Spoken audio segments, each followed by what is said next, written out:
Good evening, and thanks so much for joining us tonight for our sixth Friday night coffee table community discussion. I'm Michael Jackson Heimos, and on behalf of the Morgan-Wixson, we're really glad you're here for this important conversation.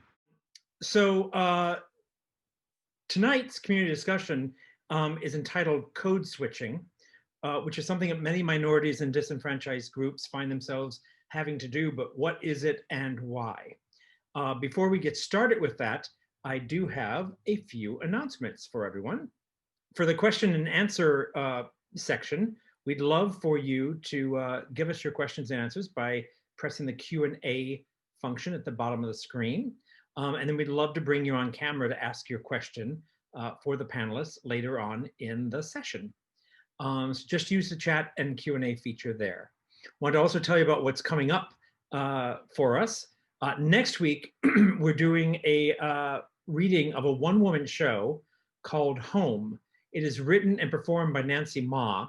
It's a one-woman show about growing up and finding where one belongs. It's the story of a first-generation Chinese-American girl struggling to make her immigrant family proud and fighting to find her own path. You can only come home when you know where you come from.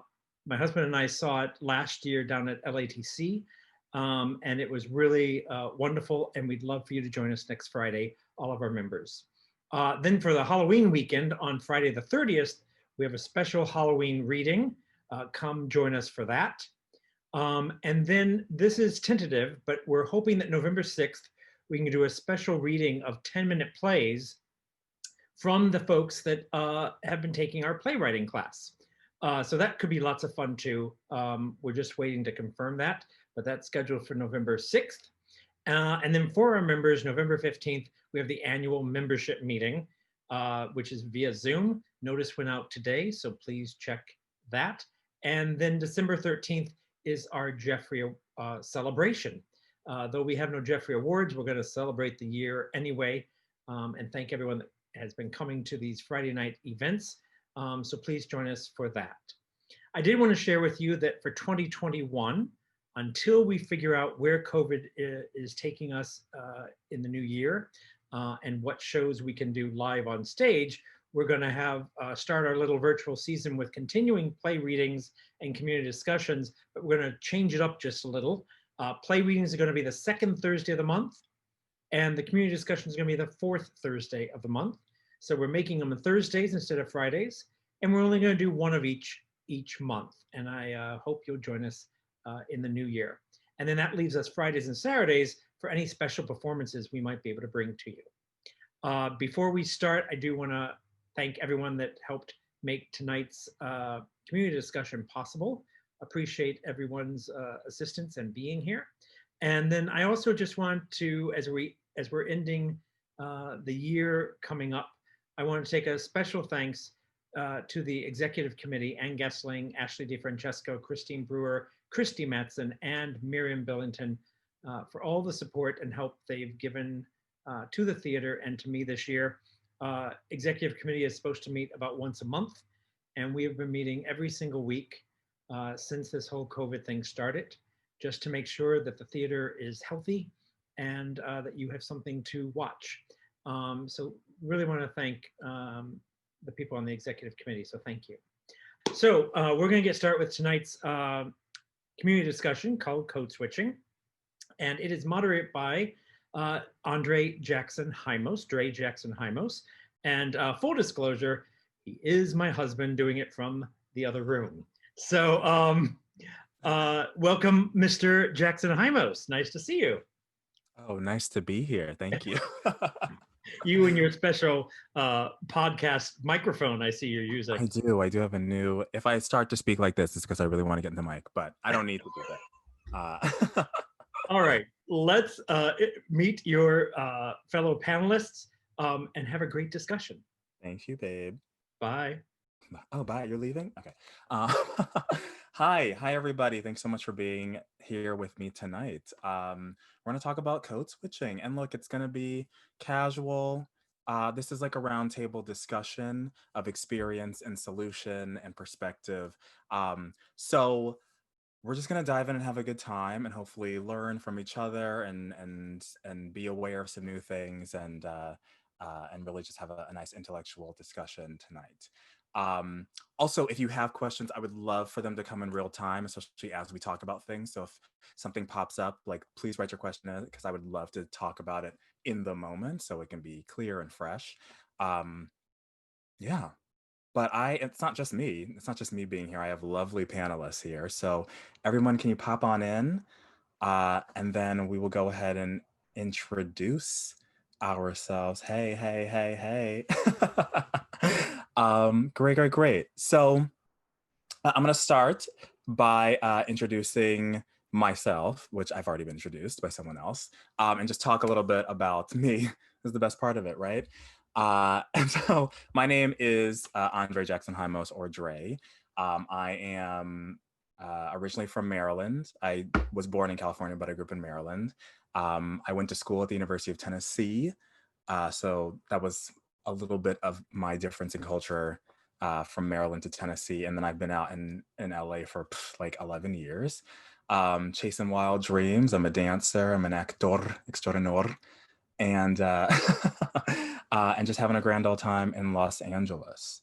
Achinta, can you tell us a little bit about yourself? Oh, me? Hi. I didn't see you there. I just Right? Oh. didn't realize we were doing this tonight. Hi, I'm Achinta S. McDaniel. The S is for my maiden name, which is Sami. I think my parents are out there watching us right now. I am a choreographer, dance maker, artist, lifetime practitioner. I teach. I have a dance company called Blue 13. And then I teach at a little entity called USC at the Gloria Kaufman School of Dance.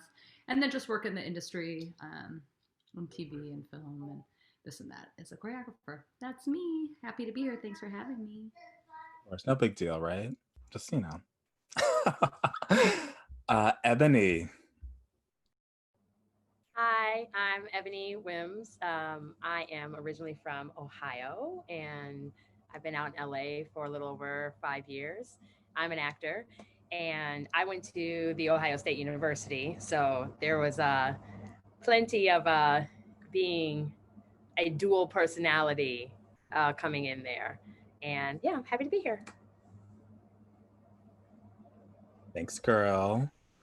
And last but certainly not least, Mr. Kenton. Hello, I'm Canton Chen. He, him. I grew up in Irvine, California. And I then went to USC. I went to USC and then stayed out here since. I went to school for vocal jazz. So I've been singing for quite a while and then acting as well. I studied a little bit of theater as well. That was before the Kaufman School. But ooh, did I just age myself? Anyway, so yeah, I've been in the industry, I guess, for over a decade.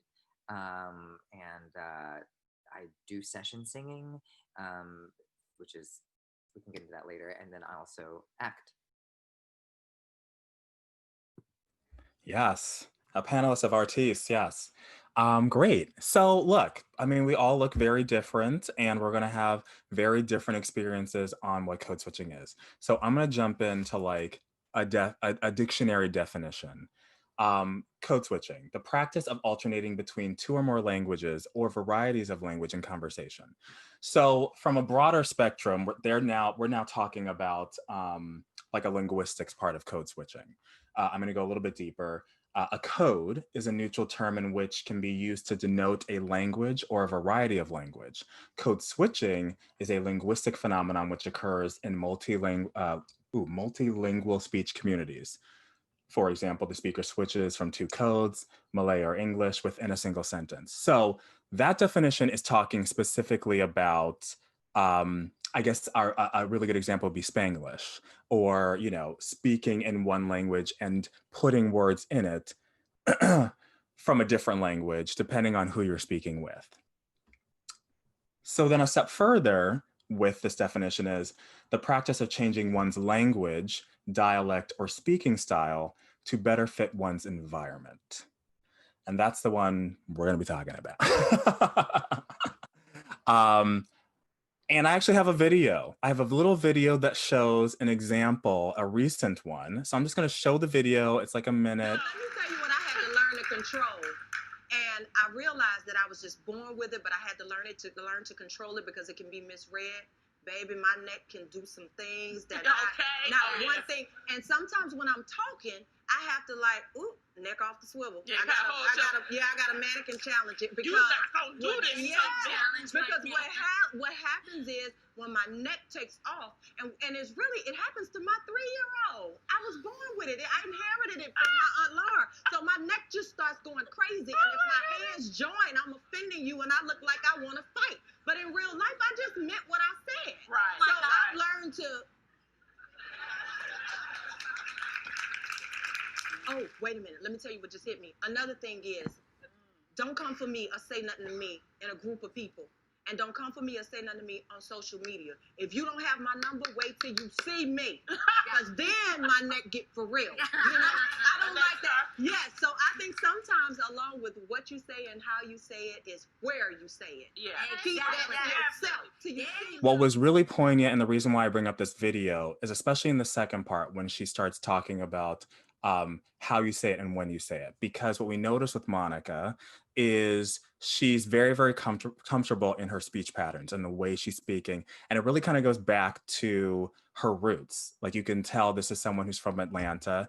She does drop some AAVE in there. AAVE is African American vernacular English, which is the better way now of saying Ebonics, but Ebonics people use that term as well. And it's very recognizable. There is a small portion in it too when she talks about her neck and doing this and getting into it, where she kind of stops and goes, so it's not only the way that I'm speaking, but also the way that I speak when you see me. And there's a very short time there where you can almost see a conditioning. And that's what really got to me. A little backstory, just because I'm really into pop culture. Especially since Monica and Brandy had their verses recently. There was this whole like beef thing going on. And a larger part of the reason why there was beef, so they say, this is all rumors, is that Monica didn't like Brandy because Brandy was groomed to be America's princess.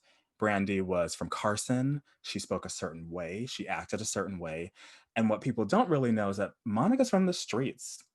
She was from the streets of Atlanta. She was thinking about what she knew, and you could hear it in her voice and the way. And she had to be conditioned to be a certain way when she was on television and when she had to do interviews. And she resented Brandy because Brandy kind of was the example and I think people gave Brandy more credit because of how polished she was, and Monica didn't feel that way. So the reason why I bring that up is because you can see where there's been training, so I'd say, or conditioning, even in that little short segment of possibly how she was and how she grew up, and then how she presents herself on television.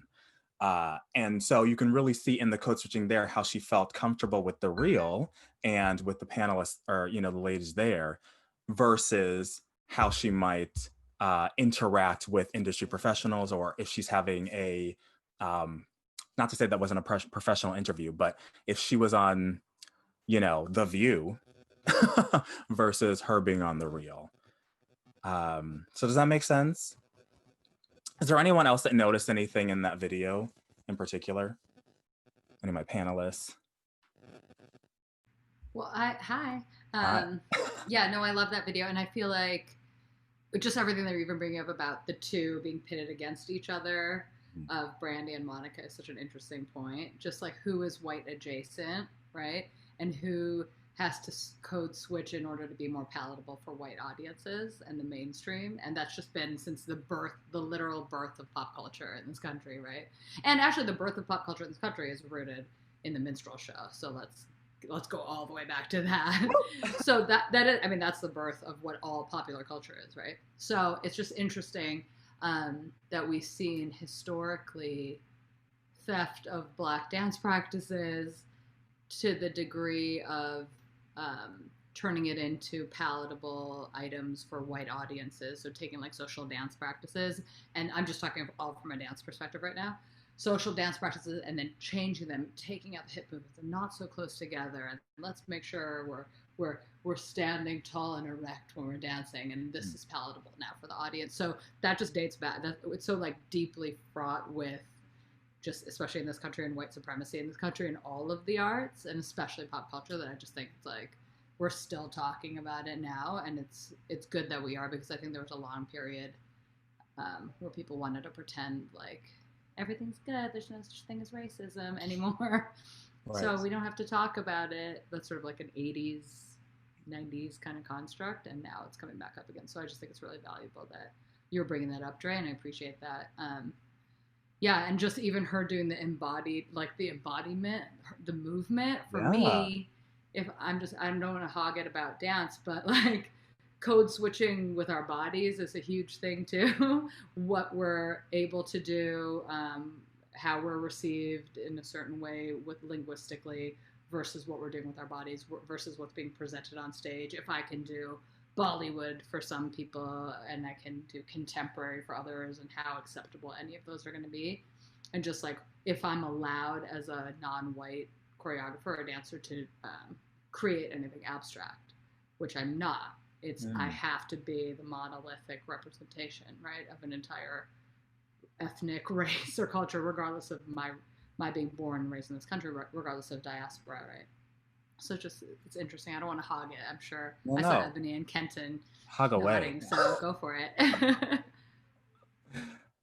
No, I was just going to say, her body movement is probably the thing that resonates the most, just because as Black women, particularly after we just had not to bring politics into it, we watched Kamala Harris be applauded for how much she did not like turn into a different energy, like the angry Black woman, or the things of code switching that are misrepresented outside of a community, where like for Monica, all of the neck and the head action, like if she were doing that within the community, everybody would just be like, okay, they wouldn't phase you at all. It would just be like, but just like to see it in a non-community way, then yeah, like people like all of a sudden they're threatened, or they feel like they're being attacked, or you're being aggressive, or all this stuff, when it's like, it's not any of that at all.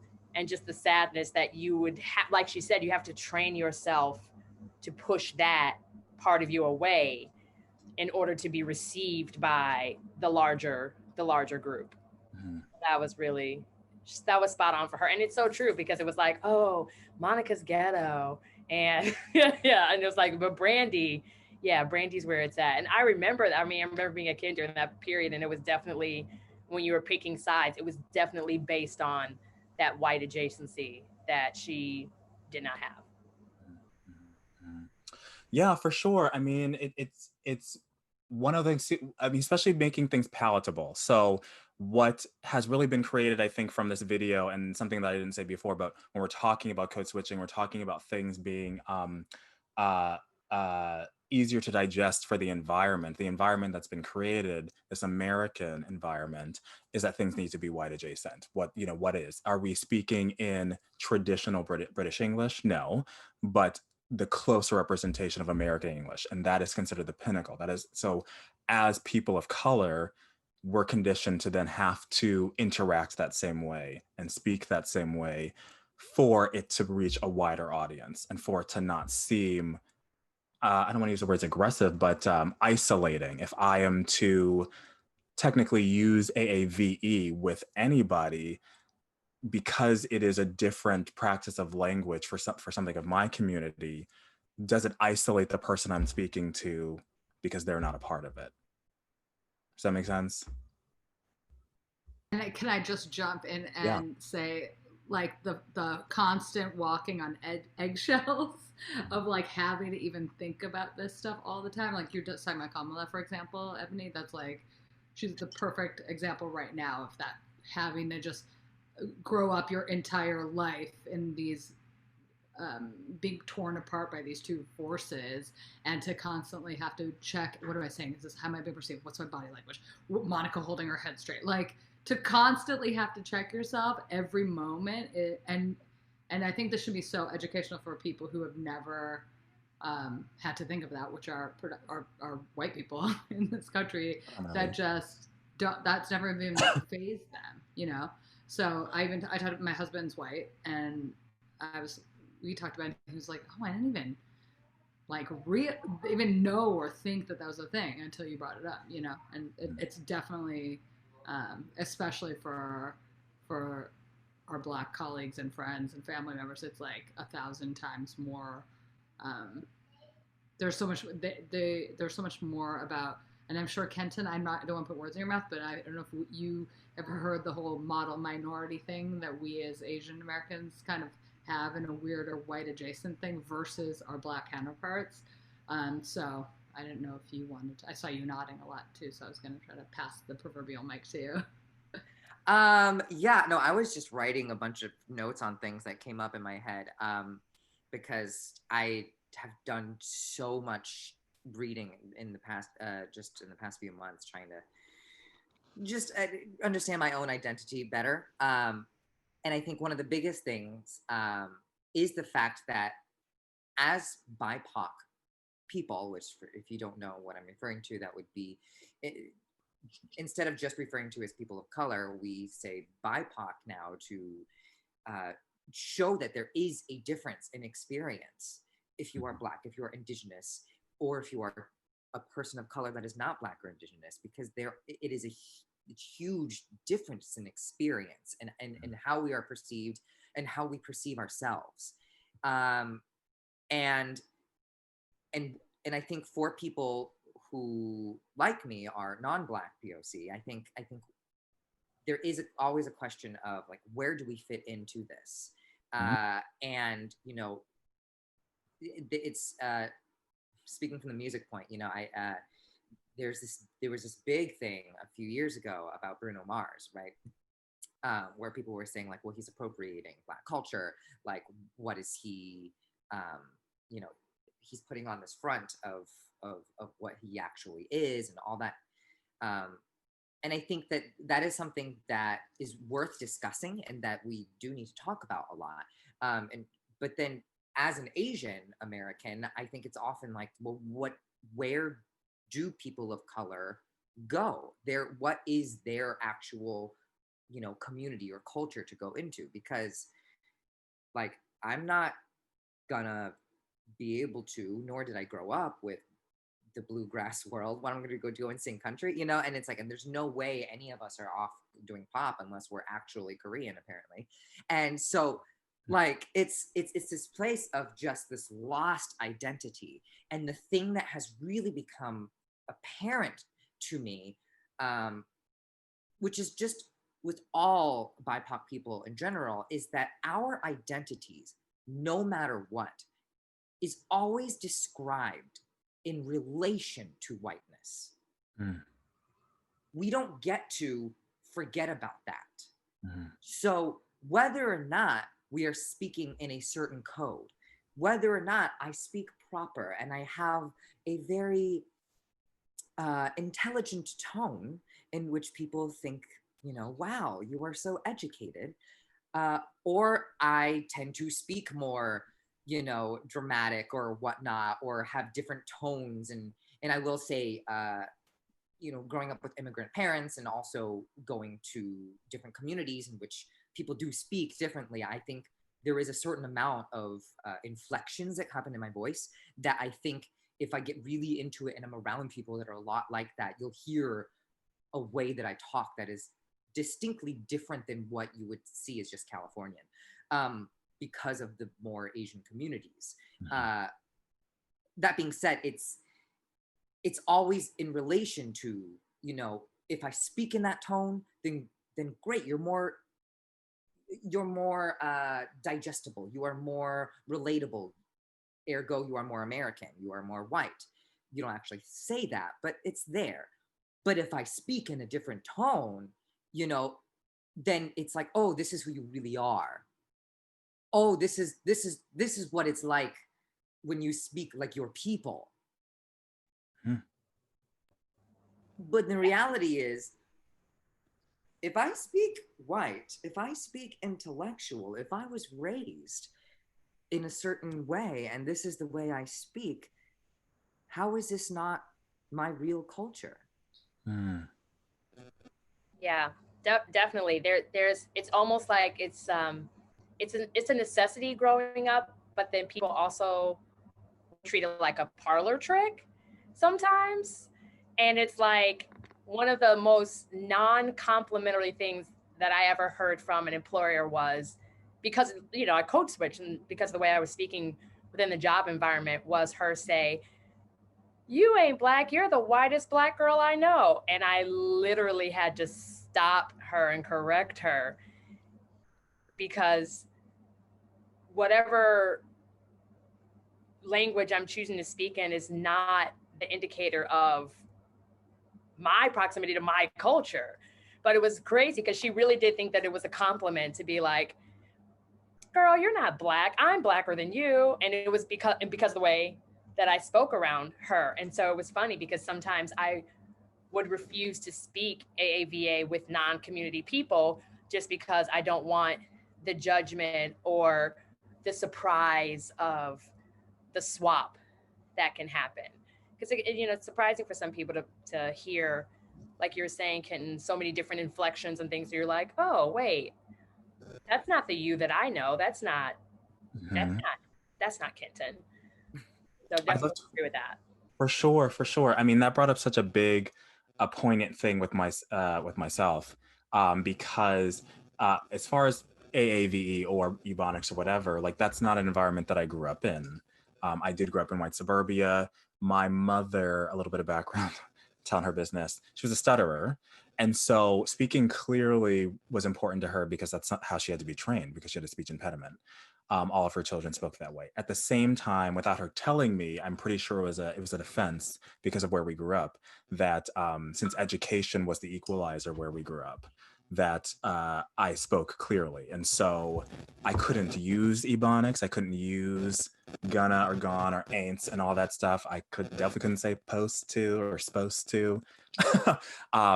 And because of that, I then got the reputation of not speaking black, not being black because of that. And then on top of going to school for broadcasting, but I did get a degree in journalism and electronic media. And so there is a speech there is a delivery there, and that is a conditioning I had to go through to have an anchor sort of speak. So the question I'm going to bring up, I had a situation where I had someone, it's happened all my life, but the most recent one where I was speaking to someone, getting their order for whatever reason, and they decided to tell me that I was so well spoken. Now, that triggered me. It triggers me because as much as I think it probably was a blanket compliment, this person said, "Oh, you're so well spoken." And I said, "Oh, thank you." And said person's partner had to be like, "What? What does that even mean?" And it was like, "Oh, he's just really well spoken." And she was like, "So how was he supposed, like, what did you expect?" And so that's the thing. Like, it was actually her reaction to it that made me go like, "Oh yeah, this is why it triggers." Because to say that someone is well spoken is meaning that you assume that they're not going to speak that way. They saw me, assumed that they knew how possibly a black person spoke. And because I didn't sound that way, decided that it was a compliment to say that I was well spoken. And that hurt my feelings. For sure. So I've gone around now saying that I don't appreciate being told that I'm well spoken. At the same notion of being, having someone say, "Well, there is an education there," or maybe it's because sometimes you have a delivery as an anchor, as a broadcasting, you have such a great delivery. You sound like you do voiceover, whatever. But it's not necessarily what I hear when someone says that I'm well spoken. Like, what is the standard for being well spoken? Because what I believe in my head is the fact that it is white adjacent. Does anyone else feel a certain I don't know. I'm sure, Ebony, you've been told that you're well spoken. You just spoke about it. Does that happen to Achinta or to Kenton with either of you? I get I get triggered for my students who are black if I hear them doing a presentation, and if I hear somebody say, "Oh, they're so articulate," I immediately bristle, words like eloquent for President Obama, that being the thing. So, and just equating level of compliment with whiteness, and just, oh, you sound so white. That's so good. Let's just call it Essentially. complimentary. That's it. Yeah. Same thing with dancers, or it's the same thing. It's, oh, but she's technically trained. So I argue, well, if you're talking about tradition and technique, and I joke about this with my colleagues, we're talking about thousands of years of technique from my people versus 300 years of technique of ballet. But you're saying technique is wrapped up only in ballet, right? So just trying to fight that binary and speak up about it. Ebony, what were you saying? No, I just was agreeing down your line. Yeah, totally. Yeah, just that. I mean, of course, who's going to take that as a compliment? And the fact that it's that people, I don't hear that from myself. I think it's because of the sort of model minority kind of myth and the expectation, especially of South Asian Americans, Indian Americans, the expectation that we're all going to be professionals or children of professionals is there. It's really interesting. But then on the flip side, in pop culture, then we still have The Simpsons and Apu, which I think is being finally. I think they're getting rid of him finally. Yeah, did you see? There was that documentary. Yes. I can't remember who did it. It was called like The Trouble with Apu. Yeah, and yeah. talking about it and not being apologetic and kind of doubling down on it, and now years later, getting over it. So it's like that weird thing of it's still being okay to sort of mimic and make fun of all Asians for comedians, and then at the same time this expectation of professionalism. Like it's never. Oh, but I've heard this. Like, oh, on the phone, they hear me a certain way, and now I'm married. My maiden name is Sani, like I said at the top of this. So now I took my husband's last name. So now if I'm like, oh, it's Achinta McDaniel, they might be like, oh. And then I'll go into a place, I'm like, oh, I thought you were black, or I thought you were because of your name, or oh, I thought you were white, or I didn't realize what are you? Yeah. Just like the freedom with which people, especially white people, just say these things. Like, it's so, oh my gosh, I totally didn't know because you sound white. Yeah. I'm like, it's interesting. It's like, I mean, my first name's Ebony, so I never get away with that. Automatically, they're like, she's black. And I'm like, yeah. But it's just interesting because, like, historically, Black people weren't even allowed to read or do any of these things that are English language derived. And then to be in this, current time where, like, but your value is based on how well you perform the King's English. It's like this, it's a horrible, like, dichotomy that's happening. And which is why sometimes AAVA is such a precious thing. And it's like, hearing people, for me, I get triggered hearing people imitate it. Ooh. Because it's a learned, AAVA is a learned language. So like when you hear pop stars and other people outside of the community speaking as those outside the community would call it, speaking ghetto or something, it's like, it's such a triggering thing because there's a whole patois and a pattern and rules to all of it. Wow. So it's interesting that, if anyone is complimenting, like, on being well-spoken, then I probably say something pretty hoity-toity or smarmy to get them off of my radar. Andre and I used to, we used to work professionally in the same area. So, like, it's interesting how people have the ease to come at you with those kind of compliments or associations based on their idea of what brings value to how you present yourself. And those are just microaggressions. Period.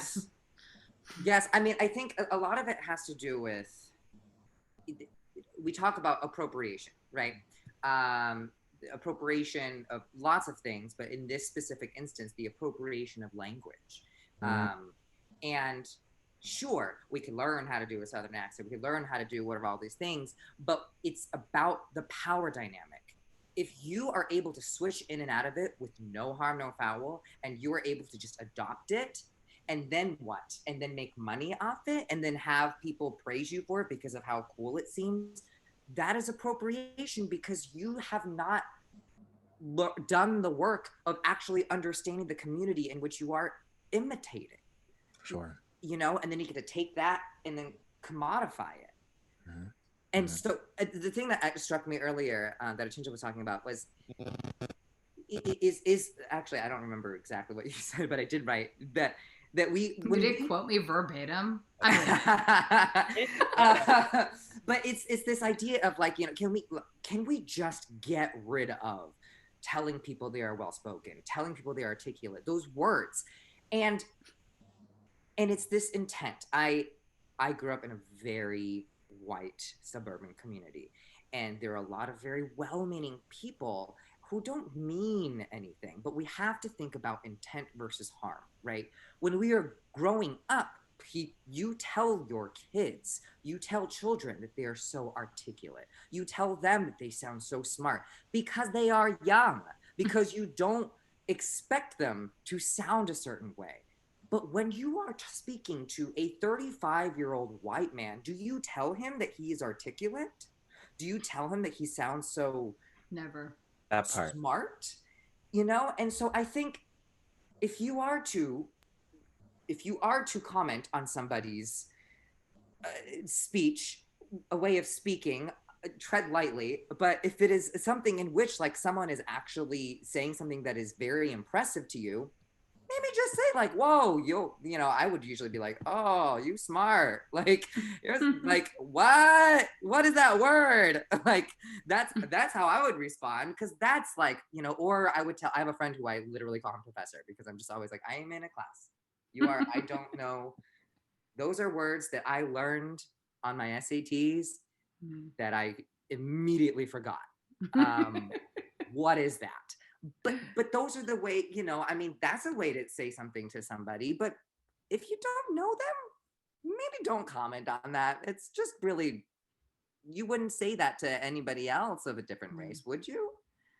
Right. Yeah, that's a great way to put it, is to say, that's something you say to a 3-year-old because you don't expect them to have that. Like, putting that in that context makes it so succinct and clear. And it's like, yeah, is that a compliment for an adult or for a child? And right. Well, also just the shock to be like, oh my God, I can't believe you speak like this. Mm-hmm. And then just that related, Kenton, I love what you said earlier about the real you. Is that the real you? For me, and I think for a lot of people that are children of immigrants, the switching that happens is just the way, even in our accents. Like the way I'm speaking to you right now is completely different. Not completely, but it's different. I'm not speaking Hindi or Punjabi at home, right? Necessarily. There might be words thrown in here and there, but my accent is different with my parents, my grandmother, my brother. Yes. To the point where like my sister, brother, and I were growing up would be like, if we were just talking to each other privately at home, getting heated about something, the other one would be like, why are you talking to me in an American accent? Like that was part of the like, what are you doing?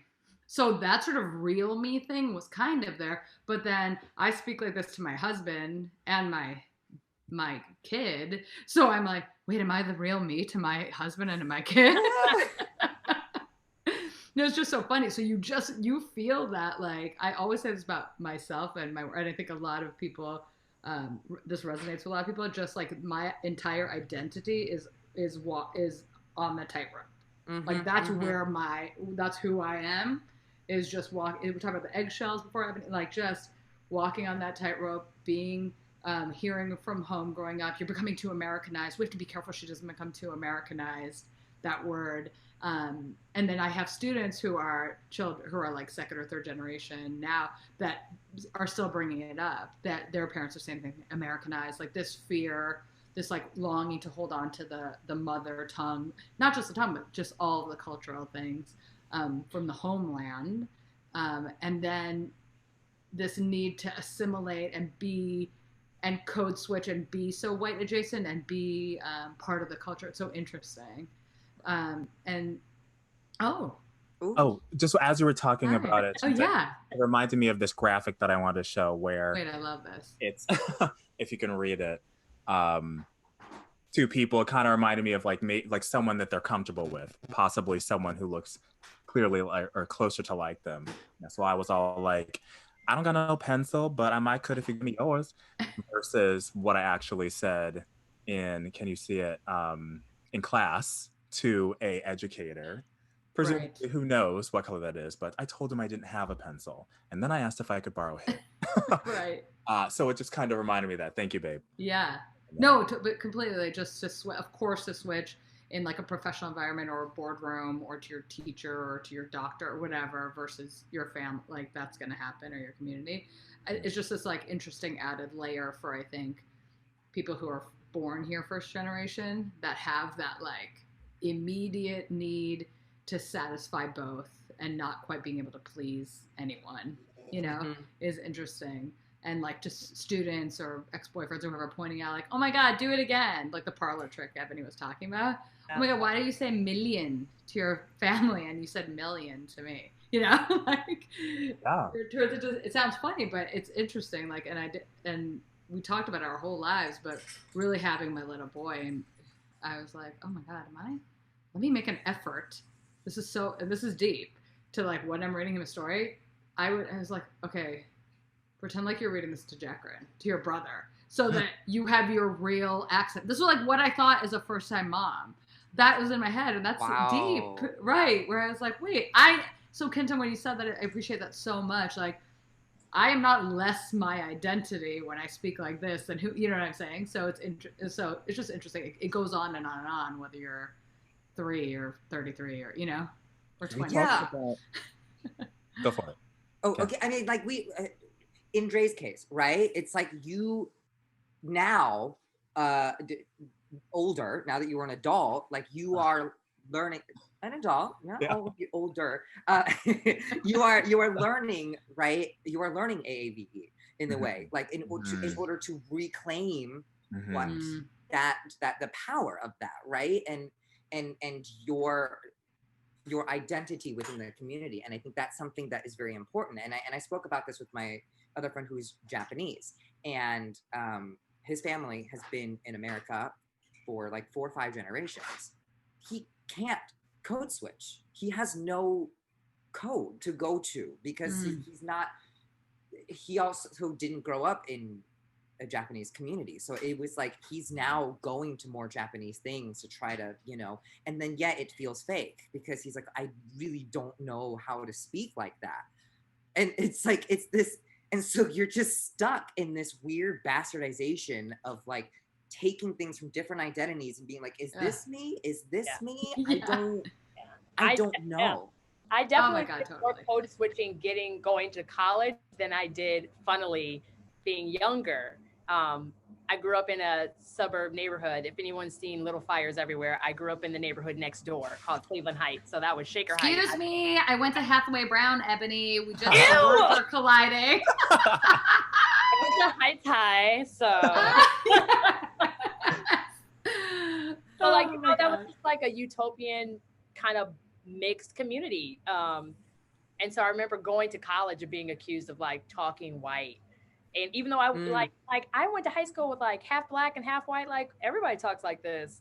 But I remember making more of an effort to use my AAVE going to college, almost to the point where I was like, you got to pull it back a little. You got to pull it back a little bit.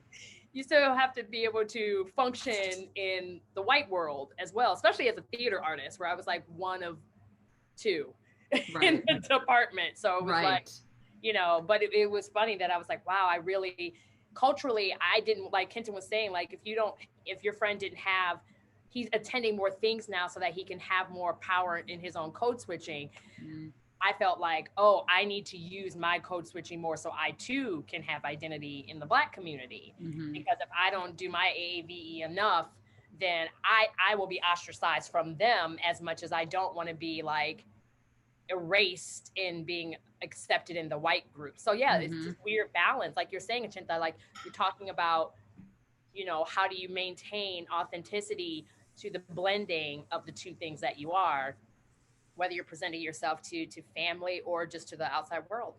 Yeah, and that word authenticity. The same thing happened with me Ebony say, I didn't grow up in that environment. I mean, between my family, there are little things that we would say, like bet not or whatever. We wouldn't say finna or anything, but like that I would use with my family versus when I was out. But when I did get to college at the University of Tennessee, and it was such a stark difference in diversity, um, to be a part of the community, which the Black part of the community was dirty South. It was Memphisians, it was Atlanta. Like it was a deeper vernacular there that I was very not used to. And I remember, and I can't even do this right, but I remember um, these two Black guys had run up to me and they were like, okay, say this for us, say this for us. Say you went across the street to get some strawberries. And I was like, excuse me? Like, you went across the street to get some strawberries. And I was like, I went across the streets to get some strawberries. And they died laughing, like bowled over and was like, oh, did you hear that? He was like, I went across the streets to get some strawberries. They made it a British accent. And I was Oh like, my God. and it became this realization of how I was then seen on campus. Right. And then I inquired about it, and they're like, oh yeah, we see you as like the Easterner, like the Northerner, like that's where you're from. I was like, I'm from Maryland. It's below the Mason-Dixon line. Are you? It was this whole thing. But then I found myself then moving closer to that because my friends were from Memphis, and I didn't have to too much because, funny enough, a lot of people in Knoxville don't have Southern accents. Interesting. Yeah, at least the ones that I hung out with. But I found myself having to then change to then be a part of that community, to feel comfortable amongst my people. Right. Because otherwise I was seen as the outsider. Right. And then that was my solution, right? That's what becomes our solution as people of color, as BIPOC, as we go, oh, okay, this is the switching. This is the code switching. Because it sits on the other side too, where if you're two Black people do the same thing to you that white people do on the other side when you code switch. Because, you talk to white if you're like, if you don't code switch enough around your community, which, So where does that leave us then? Because I brought up the word solution, where does that leave us with possibly changing that narrative? Does it become this thing where we as the people need to be comfortable speaking and being our authentic selves around everyone and having them accept it? Or does that broaden the horizons of then what is considered acceptable speech or what is considered palatable? Is if everyone goes, well, I'm going to stop changing myself for a community or for an environment. I'm just going to present myself. You know what I'm saying? Like Cardi B hasn't changed. Has not changed the way she speaks for anyone. Right. So is that what we do? And then that becomes commonplace?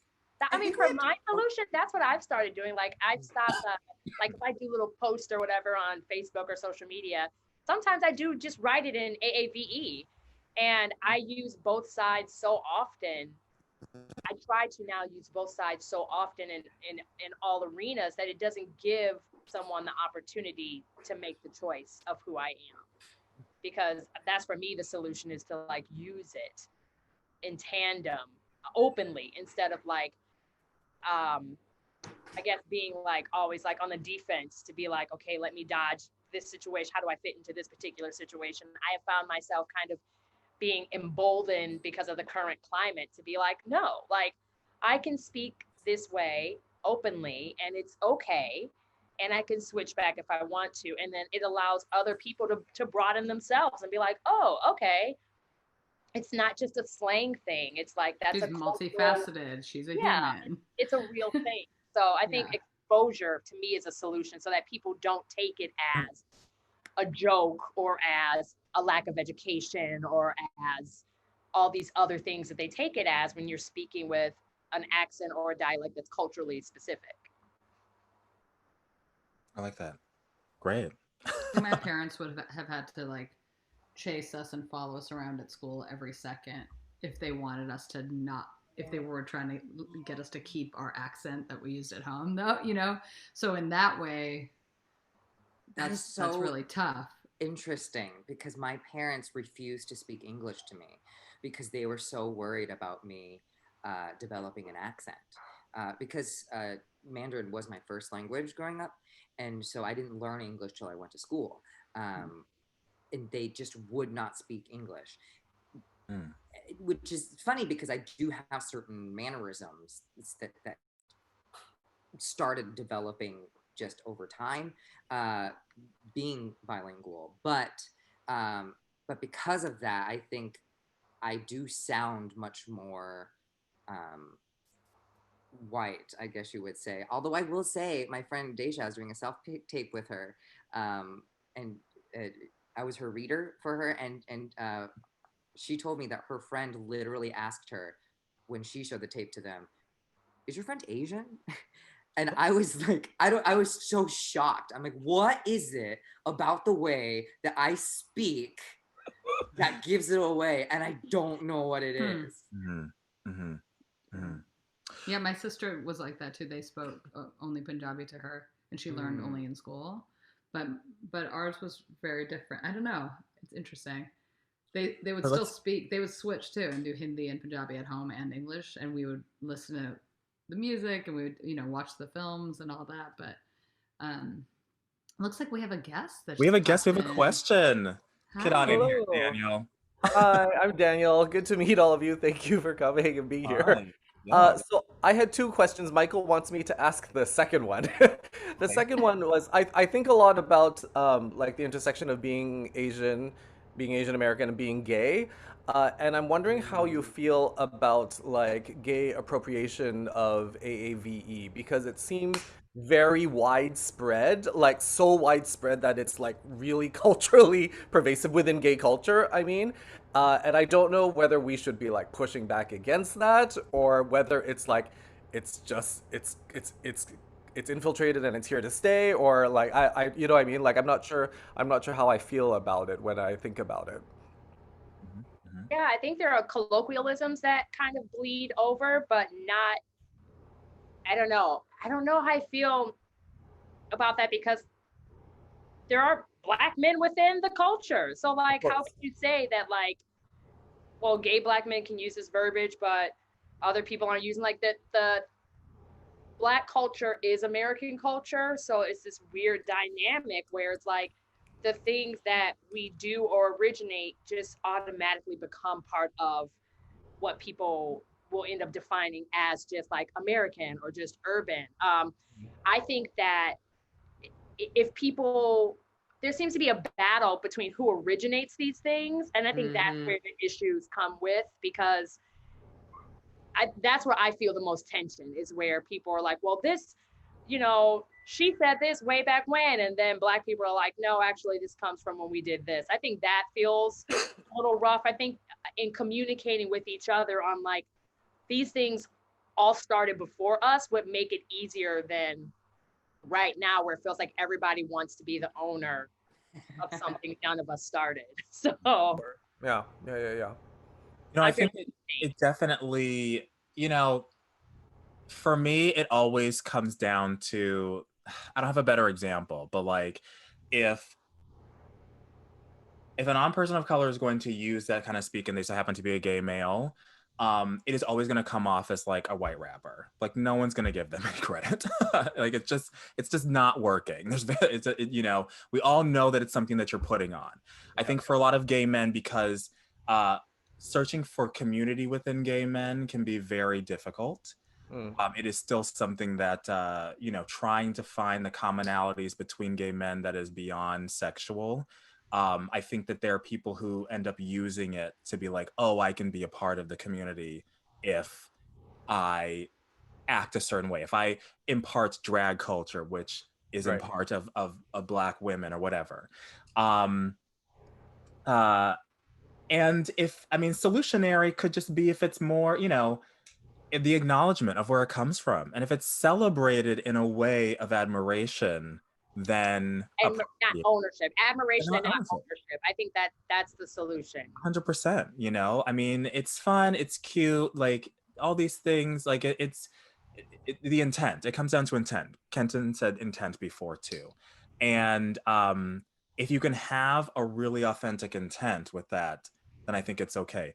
Your question really reminds me of I watched this YouTube video from this woman named Teen Noir, and she brought up Landon Romano, who's a pretty popular YouTuber, probably TikTok or whatever. Anyway, he is a white male, gay male, who has a very, very affected speech, very, very affected, that I guess would be closest to AAVE. He is from Atlanta. So a part of it is like, okay, I give it to his environment. Like, he grew up, maybe this is where he grew up and whatever.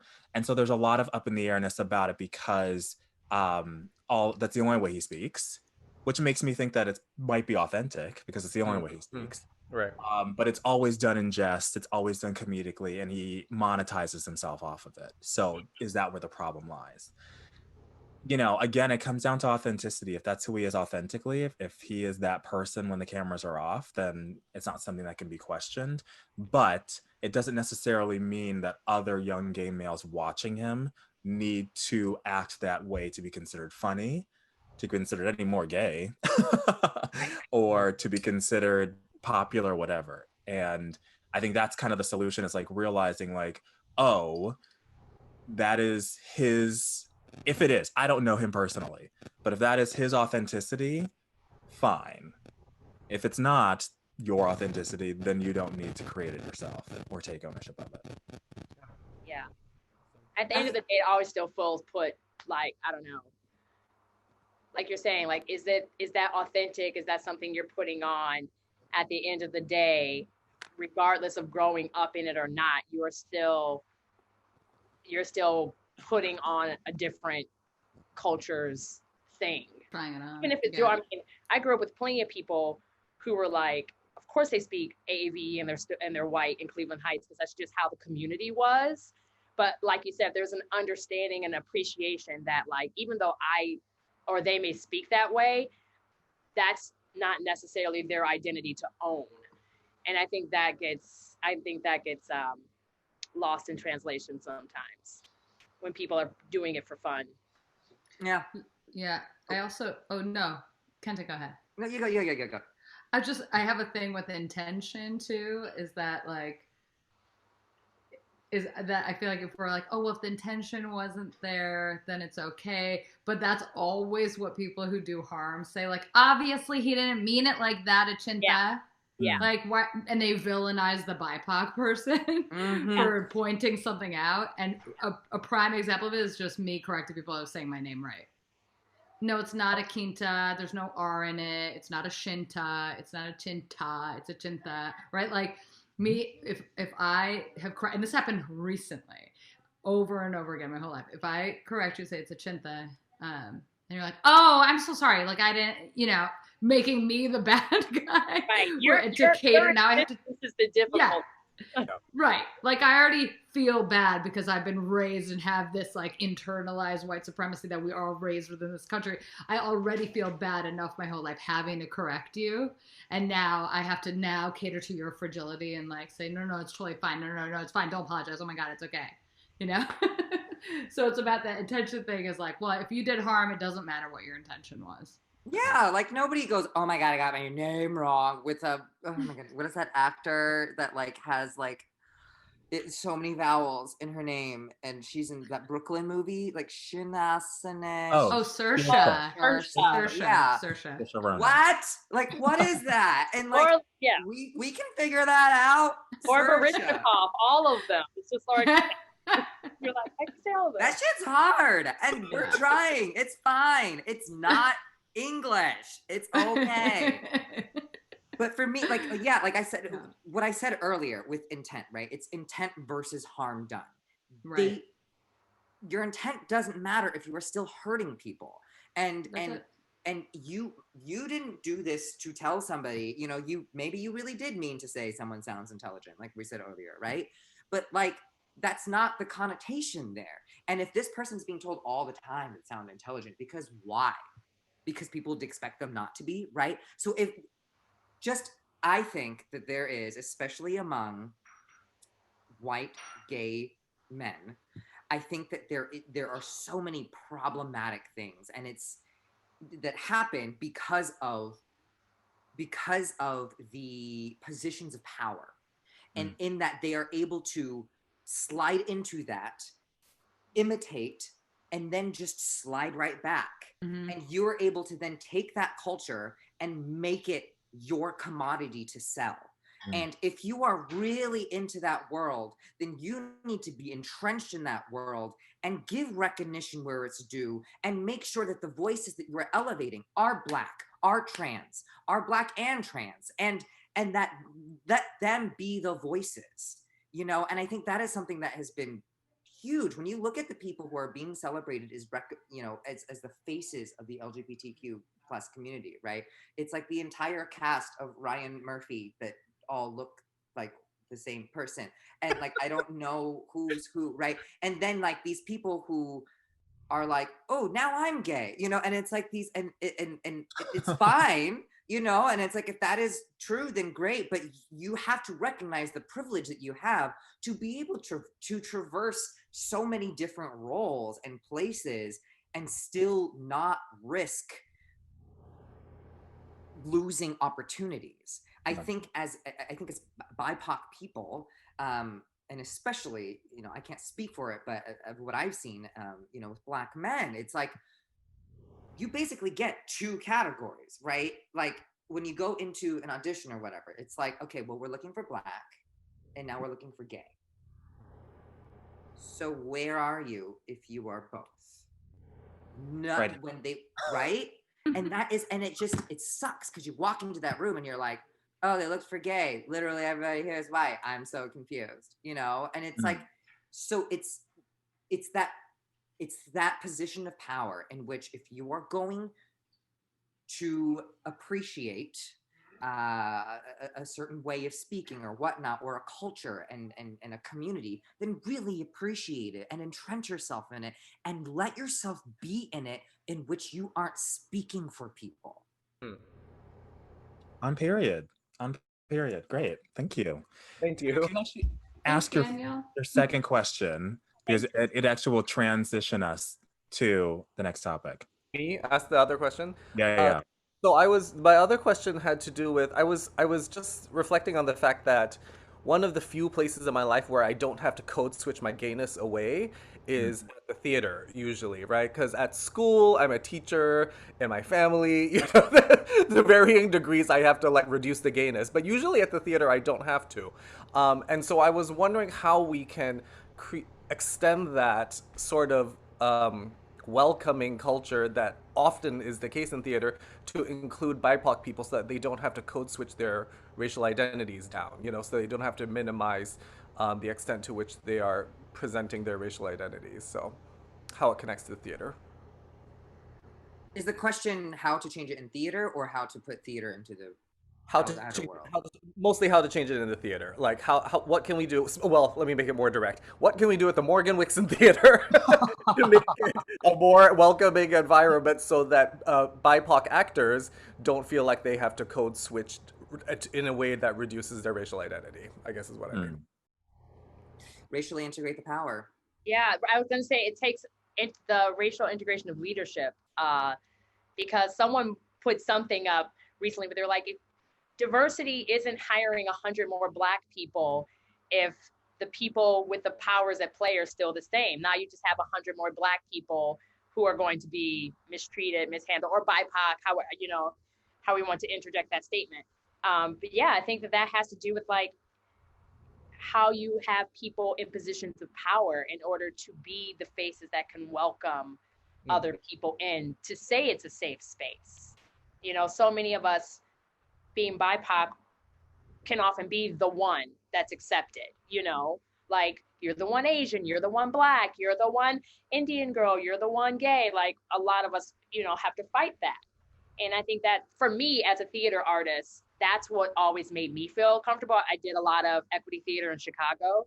And so the stages and the companies I worked for, I always felt most comfortable when there was at least one person who I could identify with. And they didn't necessarily have to be a woman, but in some way culturally that I could identify with, it made me feel a little bit safer in the vulnerability I'm asked to bring and how I get to present myself authentically without always having to code switch.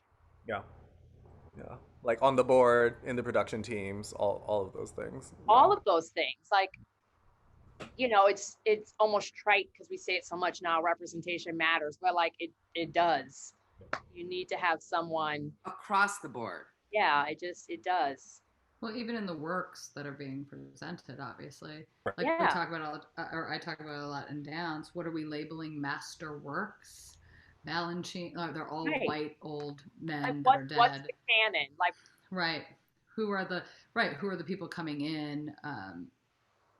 Who are the playwrights? What are the pieces? What are they about? Who are the gatekeepers? And then just not just within this one theater, but field wide. Who are the agents? Who are the presenters? Who's on the board of the music center, or what? You know, just talking about a big theater here, Lincoln Center, etc. Right? Like who are the people there, and are they BIPOC or not? And then further, what is happening with the binary that exists between the community efforts versus what's being brought in for the stages? Like what that sets up. What I mean is, if we bring in only ballets. Maybe we have one Black company, and then we have contemporary, and that's on the inside stages, and those are the $50 to $300 tickets, right? But out here, we have the local artists, and they can do the free public events. So even that, and that's all BIPOC people, just by nature, right? So that sets up already for the larger whole, the people who are coming in, it reinforces that binary of the whiteness being here. Yeah, exactly. It just the value is lower because you don't even have access to that thing. Yeah. So totally makes a difference in how they value whose work is coming through. I mean, I can speak to having worked in more of the, I don't know, hoity-toity, I don't know the right word for this, but the more upper class white spaces and performing for those people, you are always censored, right? You're always censored in what you can, in what you can perform, even though, you know, they are very liberal.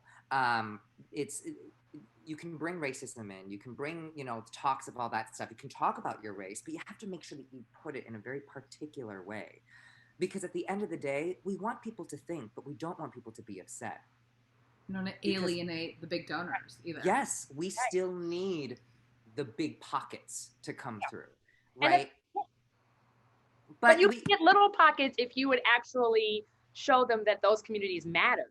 You know, exactly. Like you could get, not that you're going to replace, like, I get it, the big donor thing, but you're going to extend to more of the community if they see their value is there with you, and you'll get more of those people donating that money. Because like, yeah, like, why do I want to donate to Taper or whoever? Like, I don't see me up there. Like, why am I? And also they're going to be the ones that are being enriched by it anyway. It's like, you spend so much money on a ticket and those, you know, and those all go towards like these big institutions to keep doing the same thing over and over again that you don't see yourself in. Yeah.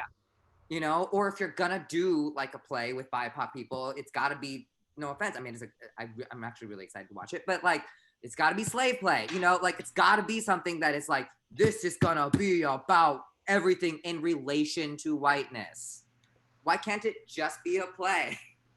Oh my God, please, can I even just say that one more time? That's what I meant earlier when I'm talking about how we are not allowed to be abstract or contemporary or American, but our white counterparts are expected, lauded, funded for it. I say this all the time, like to everybody, and we have to scream it to people who own theaters and presenters, agents across the board.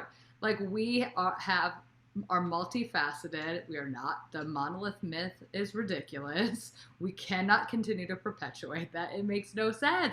We have, especially the diaspora, like we have incredible cultural products and things that we're creating and developing that are of value, that are very different than the things that are being shown out there. We don't have to be the classical Indian piece. And saying that, and furthermore, who is the gatekeeper that's deciding that, oh, it's classical Indian, so that can definitely get on the stage. And then the agent who's like, we already have our urban company on our roster, so we don't have room for any more brown people. Oh, we already have Indians. And I'm like, well, my Indianness is very different, but you're telling me as the agent that they're the better Indian and the more authentic Indian. Got it. So like just really educating on that level of multiplicity, I think is deep.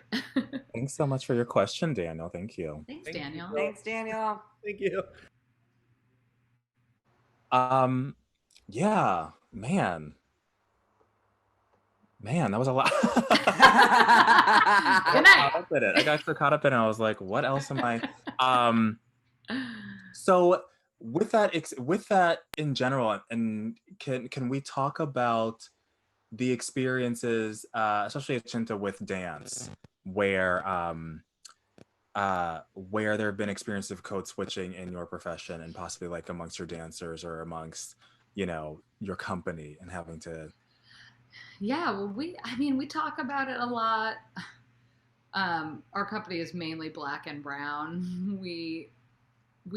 So these are discussions, like a lot of the work is about this stuff and inclusion and othering and tightrope walking. And so even just the way that we work within the company is about trying to make it brave as possible. But I've definitely, I own up to verbally and openly if I've like effed up and use things like ballet terminology when I'm teaching Bhangra or like there's no reason I need to be talking about that, but I've definitely equated beauty standards in dance and aesthetic standards with contemporary and ballet and those things. Like I've done that in my life because my training was like that too.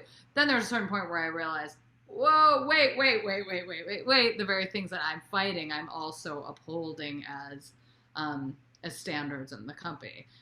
So that's interesting. Just sort of interrogating our ideas of aesthetic beauty in dance is heavy lifting work that I ask of myself and the dancers in the company, and then just colleagues in the field.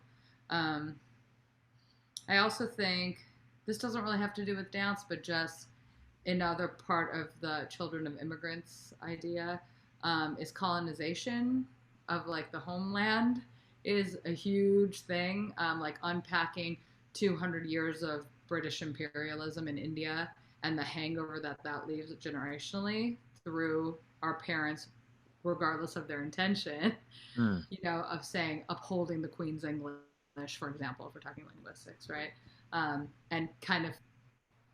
And this still happens in India, obviously, after that many years. It happens here because of this many years of oppression, is equating whiteness or Britishness with being better and like constantly wanting to be that. And even being a man or a straight white man as the pinnacle of what's powerful and what we should be striving to be is sort of like, I think always it has that back burner kind of colonial mimicry in there that we. But I just like even interrogating that now with my parents has been really cool and interesting. Because they're like, wait, did I do that? Am I internalizing some of that? And just like having parents that are of a certain age that are still thinking about that. That's what I love. I don't like the excuse like, oh, you know how she is. It's his white grandma. Like she's racist. She says the N-word. Like that can't be an okay thing to just accept. Like there's certain things that you're like, okay, maybe you don't talk about religion with grandma. Okay, fine. But you don't let grandma say the N-word, like there's things that you don't let happen. So just like I'm using my parents as an example because now they are grandparents and they're like, okay, wait, let me interrogate if I have some of this inherited kind of colonization hangover and if I've used that in a negative way. So that's just one thing I like to like just keep thinking and not be effing defensive when you mess up, but don't be fragile and hurt and continue to hurt the people if you hurt them, right? And be like, oh my God, I'm so sorry I messed up and now my tears are your responsibility to wipe. Not that, but to own up to it and be like, okay, I'm going to do better and let's move on and like then really do the work. Don't be defensive and pretend like you didn't mess up. Right? Because that stops the whole trajectory because it can be so much simpler if you just take that step of accountability and be like, oh, okay, that's something to learn. Great. And now we can move on. Like that's a solution as opposed to like stopping yourself. And like you said, like now you've turned it to be about you because you refuse to just put the coat on and be like, oh, okay, and move forward.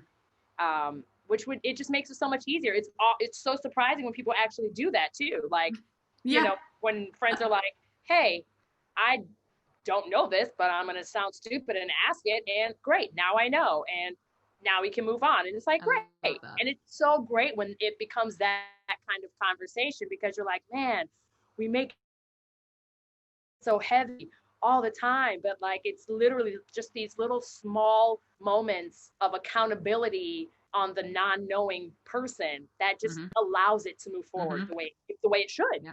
I mean, like, if you have a friend who's like allergic to strawberries or whatever, right? And like maybe like not death defying or whatever, but like you bake them something and they're like random strawberries in there and you didn't know and they didn't know or whatever, and they're having an allergic reaction, you don't go like, oh my God, I am so sorry. Like, no, give them the Benadryl. Be like, I'm not going to cook strawberries for you anymore. My bad. Yeah. Right. I'm going to take her to the hospital. Move on. Right. Like, to the hospital, yeah. You know, or, yeah, it's like, that's just, don't do it. Yeah. It's okay. Okay, great.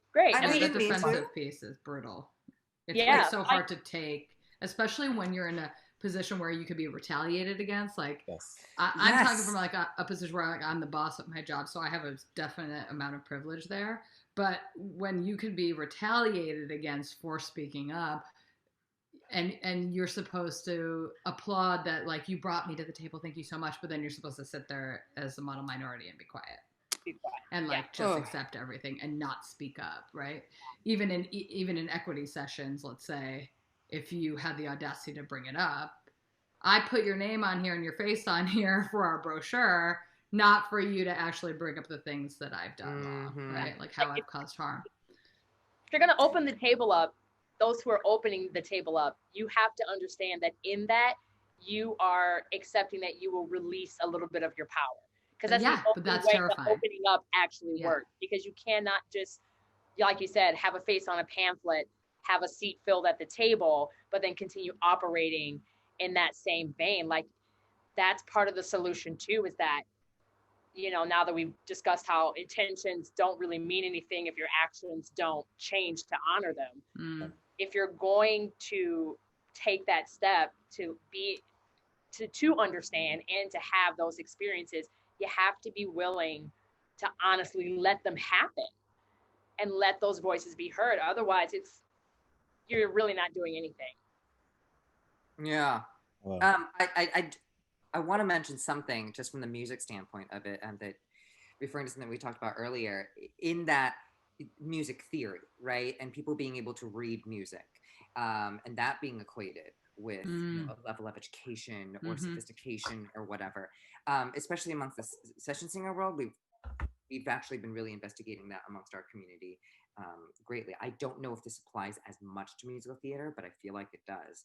In that, you know, the Black musicians that I know, singers specifically, are often assumed to not be able to read music. Wow. Okay. Or if they come to a gig, right, it's this thing where like, oh yeah, I didn't hire you because, you know, it's a type of whatever.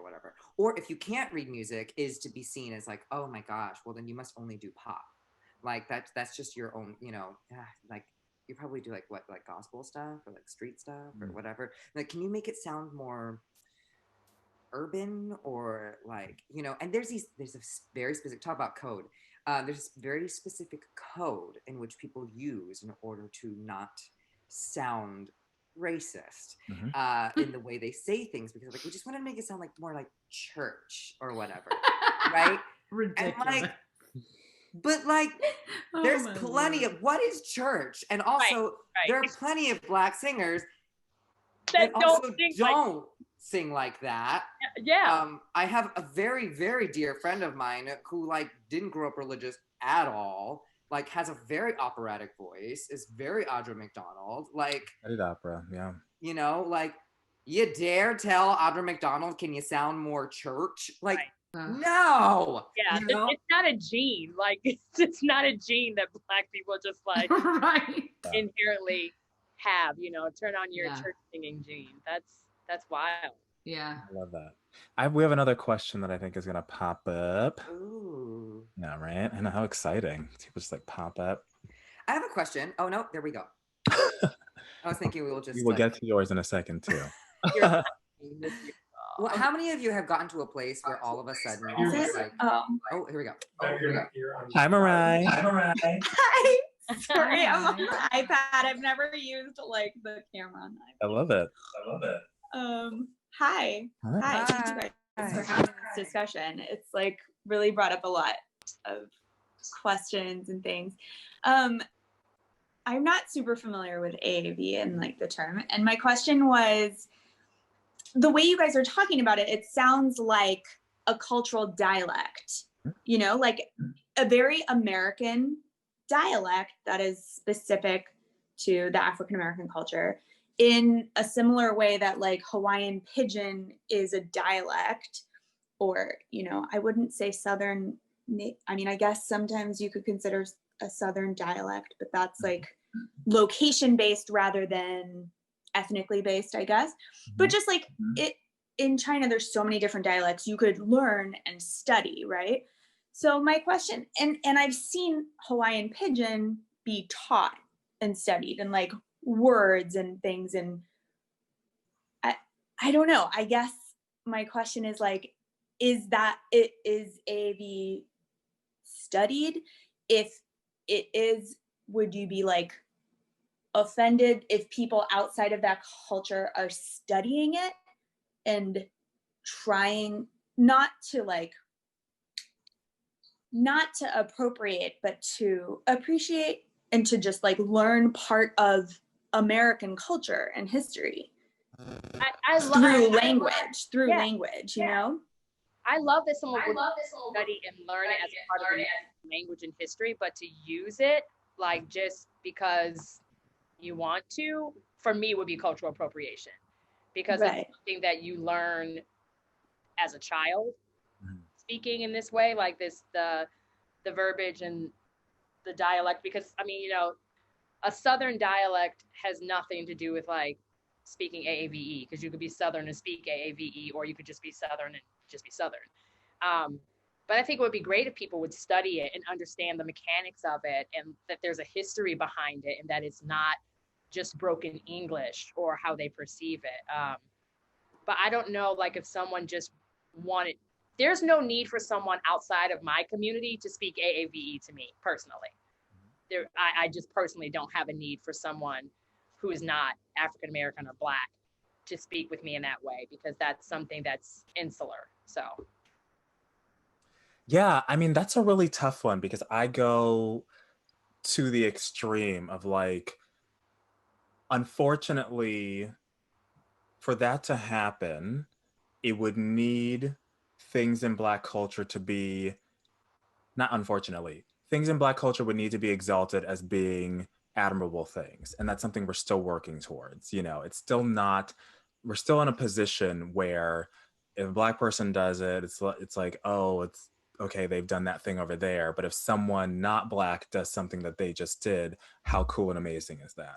Yeah. And so it validates it. And it validates, right. And so with AAVE, it would really take the almost societal shift of seeing it as a way of speaking, as a way of communicating that is not stereotyped, used in jest, really stereotyped. So yeah, I mean, that there isn't, I mean, to study it is great. I mean, that's probably the first step, is for it to be put into our educational systems, and for generations to grow up being like, oh no, this is just a dialect that people. Yeah, because it is uniquely American, and what we are learning more and more, what is coming to light for people more and more this year, is that Black history is American history, And so like, because AAVE is so specific to America, it would be great if people were able to study it and learn it, because it really doesn't I mean, I'm sure people in London and everywhere else have their own version of that. But it's called AAVE for a reason. So, So I think it would be cool if people were able to study it. I know I studied it in college. Like, I know there are like essays and things written about it, but I don't know if it's actually be part of a curriculum. So that would be interesting. Would be. Or as part of like a language class. You know what I mean? It's like, yeah. I'm, studying Japanese right now, and I know there's like lots of Japanese dialects, and this is like, I'm just learning regular Japanese, not like the countryside Japanese or whatnot. But if you go to the countryside in Japan and you don't know how to speak it or understand it, you would be completely lost, even if you're fluent in like Tokyo Japanese. So that's kind of what I'm wondering, is it like the same sort of thing here? Yeah, because you'll hear it and you'll be like, what the hell are they even talking about? But like Andre showed a cartoon earlier, and the split screen was like speaking with it and then speaking in an educational scene. It's like, yeah, if you're just walking past and hearing it, you're like, I think they said this, but I guess. But you're right. Yeah, if you went somewhere and you didn't understand it, it's so much easier to dismiss something you don't understand as opposed to taking the time to like unwrap it. But if you had the access to it, maybe you would hear that and you wouldn't be, people wouldn't have to stereotype it so quickly. And then maybe code switching would be something that would be able to be used more openly because people understood what it was. So then it's like a skill. You're bilingual in a way. Oh yeah, totally. AVA has been like pretty much categorized as being like its own language. So like it almost does feel like an American version of being bilingual within English itself. Anyway, thank you. Thank you, Mariah. Oh. I can hear Michael saying something in the other room. Oh, no, I think he wrote it. Oh, we did? Oh, okay. I have a question, Ebony, specifically about your experience in theater, in Chicago. What were there any specific experience that you had having to code switch in that environment? Yeah, I think that with the more it's like, can I say the theater's name? Like, S and Wolf.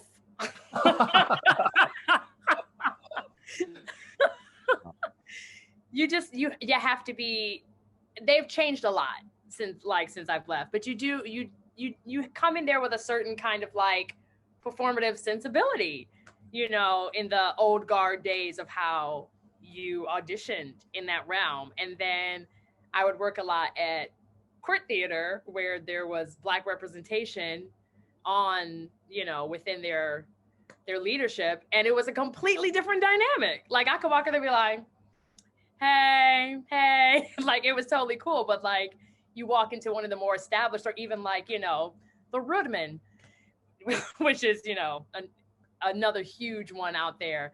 You come in with a different angle to your back. And yeah, so definitely you code switched in the wider establishments in Chicago, for sure. And then the black box is like, come on, like you're just I didn't feel as much code switching necessary there with the smaller black box theaters because everybody just kind of wants to work and get their production put up. But definitely in the larger white main frames, yeah, you had to code switch. Is that like a conditioning? I mean, again, like is the greater thing because, we're doing works that so happen to be mostly from white perspectives, that then to be able to then do the work. Yeah. It's almost like you want to prove to them that you can switch between being Black and what they need you to be. Okay. Which is a weird way to look at it, but it is. It's like, I'm going to come in here with my best neutral position and then show you I can be Black like you need for your production. But in reality, I'm really right here in that middle neutral zone that you need me to be. Yeah, it's definitely because of the productions they're doing. And then like in the other theater, they tended to do a lot of Black productions. And so that was a subconscious language for you that you were more welcome to be what you were coming into that environment. Word. So subsequently, I worked for them a lot. I wanted to touch on something actually that Daniel had mentioned kind of from a gay angle. So now, we're going to have our experiences speaking from the cultures that we are, because that's who we are. From a sexuality point of view, I thought he brought up a really good example about what I've had to do in code switching for my career. And a lot of times with auditions, if I feel it necessary to play up whatever masculinity is or straightness is for a role that is not perceived specifically gay.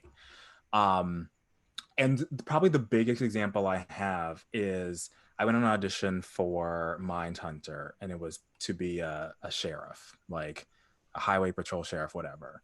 And I remember being like, okay, great, I'll do this thing. But I have an idea of what it is to be, number one, a police officer in the 80s, and number two, one, two, three, police officer in the 80s, and to be a male police officer. And I remember going in there and then also seeing that it was another audition going on for, I guess, military men, but they brought in like real cadets.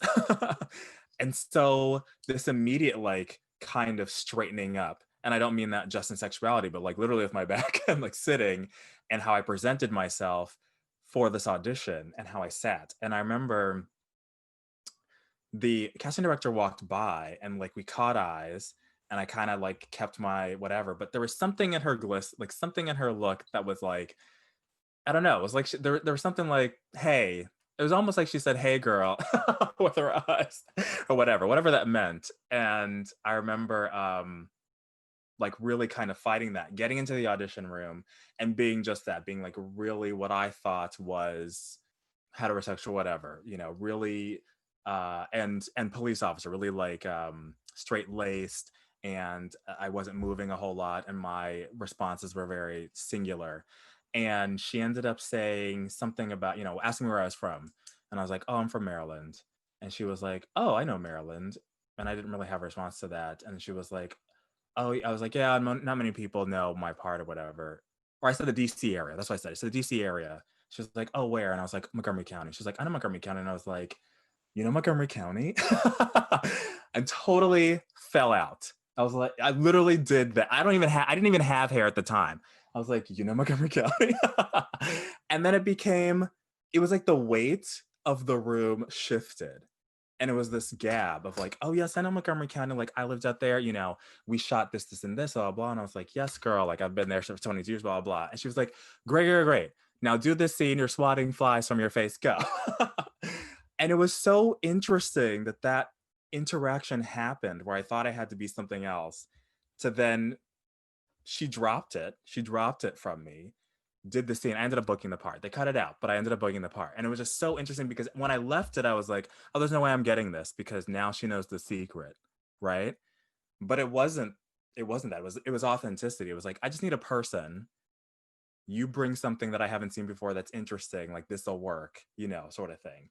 I'm interested if anyone's had any other experience kind of like that. Or Kenton specifically, probably, because you're another gay male. What? Oh, whoops! Did I say that? No, yeah, it's good. Gosh, in an audition where I had to be myself. I don't know if I have something like on the good side of it. But I think I was doing a commercial, and I had booked it, and we were on set, and it was already just a weird day because nobody on set could speak Mandarin, and I was speaking Mandarin to my counterpart, and my counterpart could only speak Mandarin, so it was like this weird. I was like, I'm not getting paid enough for this, and then there were just like people telling me different things, and then just the director kept telling me like over and over again. He's like, can you just like throw it up? Just like throw it. And I finally just got like really fed up because I also had to like tell my counterpart his his like directions as well. And I literally just went, can you just explain what that means? Like, I don't know what you want. I'm like, because that's not, what's the deal? And he's like, it just seems a little romantic. And I was like, what? Sure. So you want me to butch it? Okay. You know, honestly, it was one of those things where I was like, you should just say what you mean, because as offensive as it is, trying to go around it makes it so much worse, because now you're just like, you're like, oh, you know, it's like, and you know what? Also, sir, you booked me. Like, this is what you wanted this, so deal with it. And it just was so frustrating to be in those situations. And oftentimes I feel like as an Asian man, I'm either asked to be one or the other. And in my career of auditioning, it's always been like, I'm so used to being in a room full of white men and being the alternative. I don't do well in Asian spaces. Not to say like I don't do well personally, just like I almost never book if I'm in a room full of Asian people, because I don't act the way that they want if it says Asian on the script. But if it says white and they're looking for an alternative, they can go with me. And they're like, ooh, look how clever we are. And then whenever it's gay, speaking of code, like, you can hear how I talk. Like, there is an effeminate tone to the way I speak. However, if you were to, in my experience, and it's changed a lot in this last decade, but if you were actually to write something that says like a queer man, or they wouldn't say queer then, but like, you know, a gay man or whatever, I would totally lose the role. And I have over and over and over again, usually just some white guy, but like, because it's like, I can't do it. I show up to thing and I can't even like authentically bring myself in, because everybody is dressed in some designer I've never heard of. And I show up because I'm trying so hard to compete with like 3 scarves or something. And I'm like, I don't know what's happening. And then they just want me to like be more sassy, you know? And I'm like, I don't know. Sassy's the new flamboyant. Right? Just be more like, you know, can you just like, you know, which honestly, like, if we're gonna be real, like, it's code to me for like, be more black. And I'm like, oh, I'm a gay man. What is that? I'm like, I don't know what you want, but I'm not doing that. But anyway, that's my experience with that. It's gotten a lot better in the past year or so, I would say, as people, especially because the writer's room is changing. For sure, yes. And and people who are asking for things know that's like, well, that's not you, so don't do it. It comes back to the material. So especially like in a theater world with doing certain works, you're not going to get people that have to feel like they have to present themselves a certain way if they're getting material that is more relative to them, or more relative to the times, you know? Absolutely. Yeah. I want to go back to what you were saying, Dre, before this, you were saying about tone and what Kenton, oh my God, it's like Kenton picked up on, you know, when, you know, sometimes Black women just have a lot of gravitas to their voices. And like the whole black it up thing also goes with like the level of like women code switching just on the level of attractiveness that you come off on based on if you have a higher pitch or not. And sometimes in whether or not you can be cast as or seen as a love interest or feminine or any of those things. And it, you know, that's a code switching that gets really tiring to like not be able to like speak in the full like bowl of your voice, because, you know, the way femininity is seen is categorized a specific way. And so there's code switching that has to happen there too. And I'll find myself doing it. Like people always will make fun of my phone voice because I'm like, hello. They'll be like, who are you? And I'm like, that's how I have to speak to get a certain kind of reaction from people. And then they'll hear me like speak on the phone with someone regular and I'm like, like, who are you? Yes. And I'm like, that's my real voice. Ladies, can you even go deeper? Because so much. I had a, yes. I remember I think it was a movie. I think it was a documentary, and it talked about, it was about attractiveness, and it talked, or like, you know, some, anyway, basically it said that men are less, feel more comfortable with women who speak at higher pitches and higher pitches. And so, and that had to do with finding mates, or in the workplace, they felt it came off less bitchy, it came off less aggressive if women spoke at a higher pitch. Can you talk? Yeah, and I think that's a little what Ebony was saying too. I agree. Yeah, I agree. No.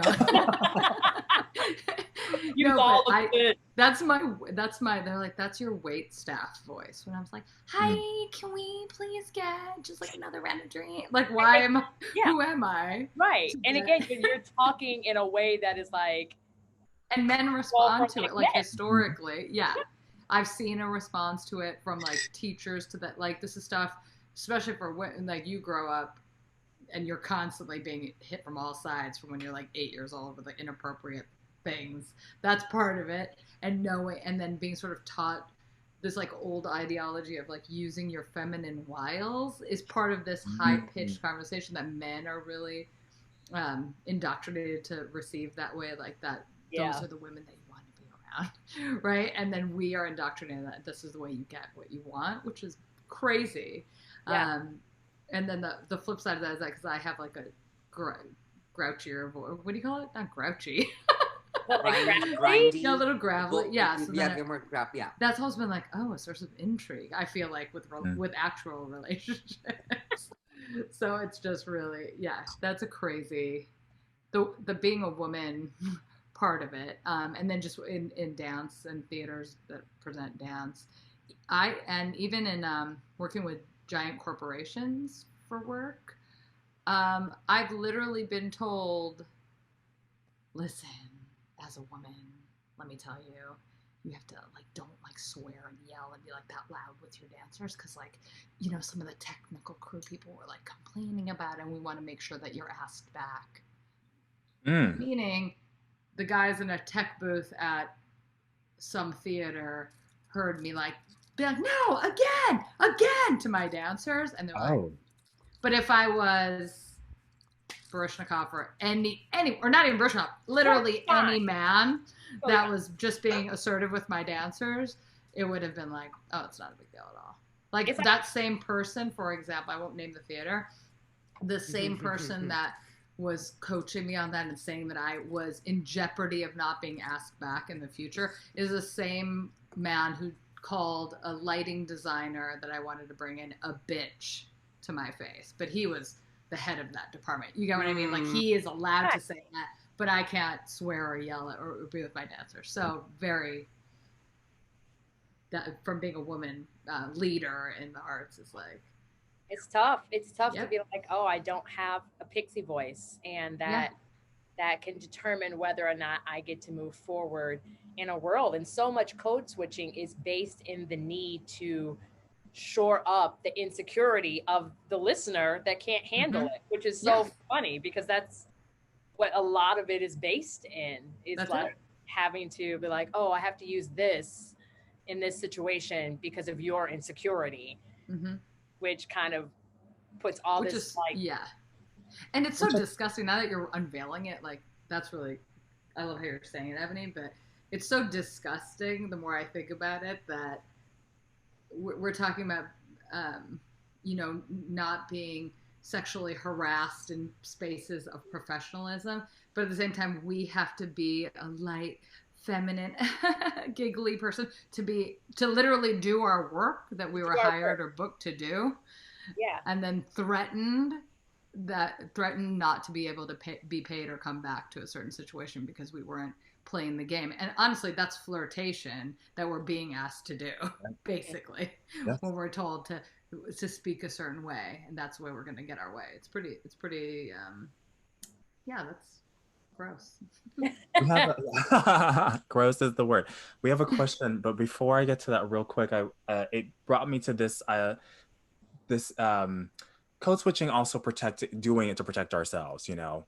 not just for the person in the environment we're with. So I had an example of, the example I have is how I speak to men in general that I assume are straight.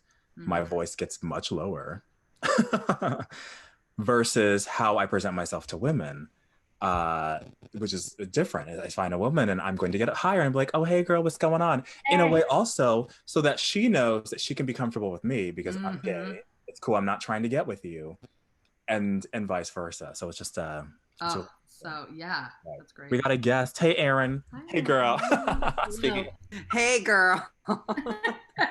Hey. I just asked for her pronoun. Here watching this cool discussion, and then here I am on with it. Thank you for inviting me. Of course. I've loved all your input so far, by the way. Oh, thank you.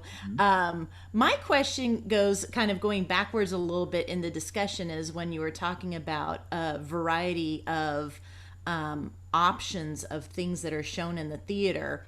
I'm just wondering, I'm not fully behind the scenes in theater. I do more dance. I'm a dance instructor, but mainstream movies, they have to make money. So therefore they're not willing to take risks to put things on the big screen that are from different backgrounds and different new people that may not have spoken before. They're doing a lot of sequels of big movies that they know is going to make money at the box office. So my question comes down to, I feel like theater is more welcoming to a lot more opportunity to display things, but do you feel that that's true, or do you think things stop because you still have to make money at the box office? Yeah, I think it's that. Yeah. At the same time, I think that's, yes. I will say that I don't think Hollywood understands the power that it has. Like with the media changes public opinion. Hollywood can do whatever it wants and people will change how, if you don't have an option, if your options are only going to get these independent movies, that's all that's out, and you want to see movies, guess what you're going to end up seeing? There is a fear there that they think that they can get the numbers that they've had. They're going by numbers, and that sort of business practice of like, these numbers happened at this time, we're going to do it again now, and the numbers will be this. And they end up finding out that that's not necessarily what always happens. And let's be real, right? If you really want to, I think Universal's best year that they had, they took a lot of risks. And the way that Blumhouse works, right? Why are they so successful? They actually invest in a lot of crappy projects, and they just invest across the board, right? And then some of them hit really, really hard, and then that actually will cover the ones that are kind of crappy. And let's be real about this investment and what works. How many Hollywood blockbusters have failed? How many freaking, what was that movie where like everybody white decided to play Egyptian, and it was like, and nobody watched it? It was like, yeah, that's right. I forget. Yeah, wasn't like Jake Gyllenhaal? Yes. Yeah. It was like Prince Caspian of Prince Egypt of Persia or something. Prince of Persia, thank you. And it was like, well, you took a risk with that, didn't you? And that didn't do well. There are huge blockbusters that just flop. But because we're coming from a place of fear, Hollywood should be a creative space, a place we're coming from, a place of innovation. And where are we going to get innovation? By investing in voices, right? Yeah. And that's the same thing with theater, I would say. Especially in production value. Like they want to make the money, obviously, to stay open. But if you invest in that production value all around, from like behind the scenes, your casting, your director, everything creative about it, if the investment is there, people want to come and see that. People don't want to see something that's a risk that also feels maybe shoddily thrown together because we couldn't find the right actor, the right designer, the right, like, if you're going to do it, take the risk, commit fully to it, and people will come and see that. I think people are desperate to see images outside of what we're always fed, and we're not honoring that risk. We need Moonlight. Like when that came out, it was like, Like I was like, wow. And yet that's like wow. something that, no one sees, Black movies. No one wants to see a gay Black movie. No one wants like all these things that aren't true. And then Black Panther, hello, breaking every single box office in the world. Yeah. But I do think that there's a difficulty with theater too, because it goes back to being like for lack of better words, like an old money type of thing. Right? Yeah. So we have the big things that people enjoy seeing, like Music Man. I might like Music Man, Cat on a Hot Tin Roof, or whatever. The classics, right? The canon. And those are the ones that people know. Like if a theater needs to recoup some money, we do this. Right. But then that's fine. You do that, but you don't make a season of that. Yeah. Like you can have, just like we do, like you do your one Black show, then you do your one canon show. You know what I mean? Like, yeah. Like Kenton was saying, like they invest on the one that ends up being a blockbuster to cover the ones that don't necessarily to make the money. But if theater is like, okay, if we can produce 3 shows, one will be our, subscription appeaser, but the other ones need to be outside of the box, because that's the only way theater grows, because theater is always supposed to be living and reflective of what's happening in our real world, because that experience is once. Film has an opportunity to perfect things, and in theater we get to touch people that one time they're in the theater, that one night, that one show. So it always has to be something that is living and breathing and reaching. So that's what I would like to see from theaters, that if you're limited on what you get to do, my dog's upset. He wants to do that too. Pick your masterpiece or whatever that needs to be, but then you got to be willing to take the risk on the other 2 or 3 shows that you're going to do. Thank you, Aaron. And to your point, Aaron, you said with so many fundraisers going online, like people are raising money quickly, and more quickly than ever have been, because the people with the smaller pockets are actually being invited to the table. So if we're actually able to take those productions that usually have to be on the fringe, that usually have to be free, and we make them actually accessible to people within the mainstream theater, how much more subscribers are we actually going to get? Yeah, I agree. Thank you, girl. Appreciate it. Okay, well, look, this has been a night. I did not think we were gonna go this long, but we did. And it just goes to show you, like, we had so much to talk about, and we had so many great perspectives. But thank you so much for my panelists, Achinta, Ebony, Kenton. Thank you for everyone who stayed with us and enjoyed our discussion. Hopefully you enjoyed our discussion, learned something new, had something to think about. Thank you so much to my magnificent husband. I'll thank him in person. And, this was really fun. Thank you, Morgan-Wixson Theater. As Andrea is saying, thanks to everyone who stayed and watched. Please remember, if you have time next week, Home with Nancy Ma is a really wonderful one-woman show. Oh, it's so good. Oh, did you see it, Kenton? I saw it with you guys. We saw him. I mean, like not with you, but okay, yes. But it's next Friday at 8 o'clock. So please come back. You can register on our webpage at the top link. So please do so. It's a really wonderful show. Whenever you see Blue 13 dancing again, please check them out. They're an amazing dance company. And Ebony and Kenton, thanks so much. We will talk to you guys next week. Have a beautiful year, and thank you, everyone. Everyone vote. Yes, vote. Yes, vote. Thank you. Bye. Bye. Okay. So it's just, Rush had to go. Oh, okay. Are we leaving? We're leaving. Are we leaving? Oh, Rush had to go because Duke was yelling for her. Baby, I want you. Who's Rush? Oh, Achinta, sorry. Oh. Like, who is Rush? Achinta used to be my I used to dance in her company, and her nickname, her middle name is Rashmi. She was called Rush growing up until